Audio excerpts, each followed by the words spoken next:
The Luxembourg Palace is located at 15 Rue de Vaugirard in the 6th arrondissement of Paris. It was originally built of the designs of the French architect Salomon de Brosse to be the royal residence of the regent Marie de Médicis, mother of Louis XIII of France. After the Revolution it was refashioned by Jean Chalgrin into a legislative building and subsequently greatly enlarged and remodeled by Alphonse de Gisors. Since 1958 it has been the seat of the French Senate of the Fifth Republic. Immediately west of the palace on the Rue de Vaugirard is the Petit Luxembourg, now the residence of the Senate President, and slightly further west, the Musée du Luxembourg, in the former Orangerie. On the south side of the palace, the formal Luxembourg Garden presents a 25-hectare green parterre of gravel and lawn populated with statues and large basins of water where children sail model boats. Early history. After the death of Henry IV in 1610, his widow, Marie de Médicis, became regent to her son, Louis XIII.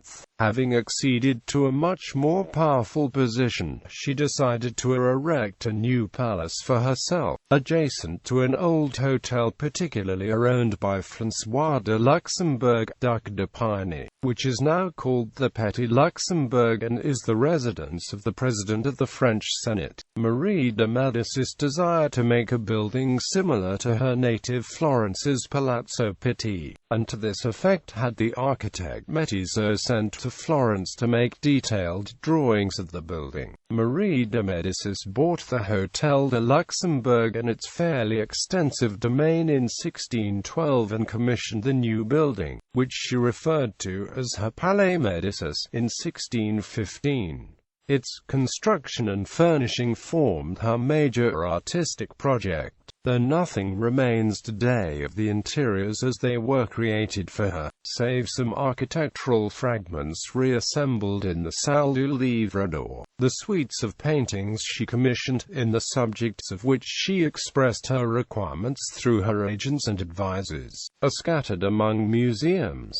Marie de Médicis installed her household in 1625, while work on interiors continued. The apartments in the right wing on the western side were reserved for the Queen and the matching suite to the east for her son, Louis XIII, when he was visiting. The 24 Marie de Médicis cycle canvases, a series commissioned from Peter Paul Rubens, were installed in the Galerie de Rubens on the main floor of the western wing. A series of paintings executed for her Cabinet Doré was identified by Anthony Blunt in 1967. The gallery in the east wing had been intended for the display of paintings celebrating Henry IV, and buildings housing stables and services were planned to either side of the pavilions flanking the entrance on the street. But these projects remained unfinished in 1631, when the Queen Mother was forced from court, following the Day of the Dupes in November. Louis XIII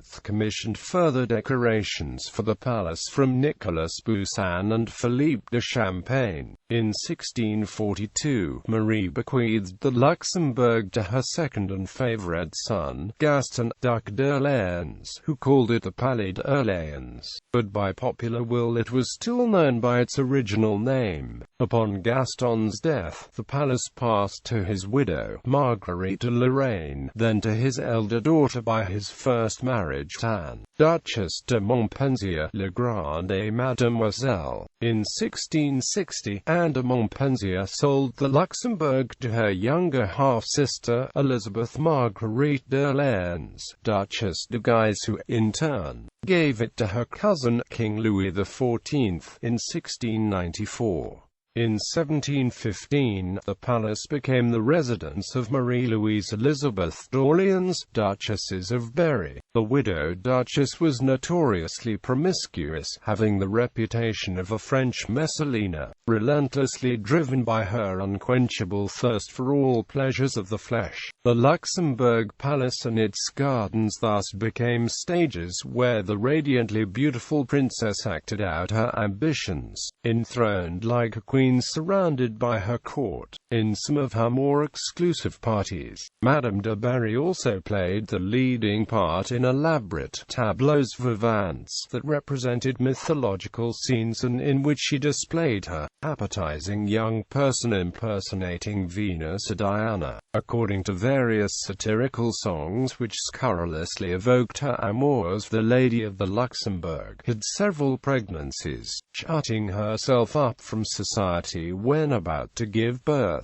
Her taste for strong liquors and her sheer gluttony also scandalized the court. On the 21st of May 1717, Madame de Berry received Peter the Great at the Luxembourg. She welcomed the visiting Tsar splendidly dressed in a magnificent sack-back gown which showcased her voluptuous bosom as well as her mischievous face, but also helped conceal her growing corpulence, for she was then in an interesting condition. On the 28th of February 1718, the Duchess of Berry threw a magnificent party for her visiting aunt, the Duchess of Lorraine. The entire palace and its gardens were elaborately illuminated.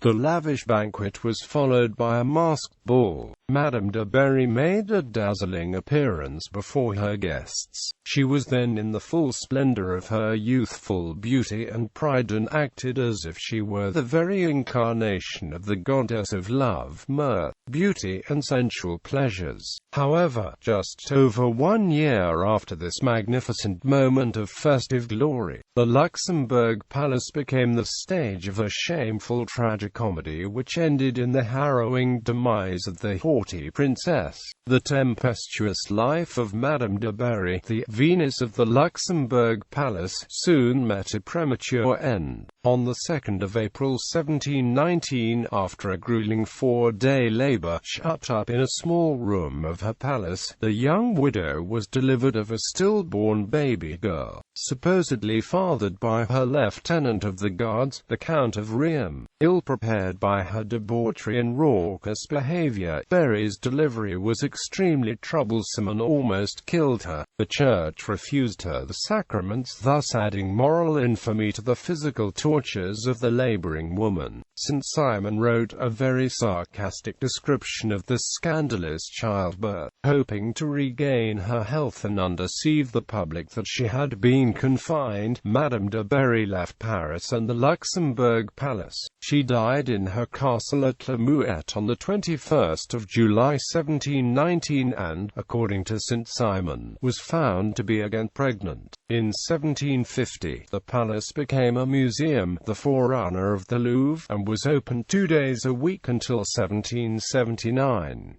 In 1778, the palace was given to the Comte de Provence by his brother Louis XVI.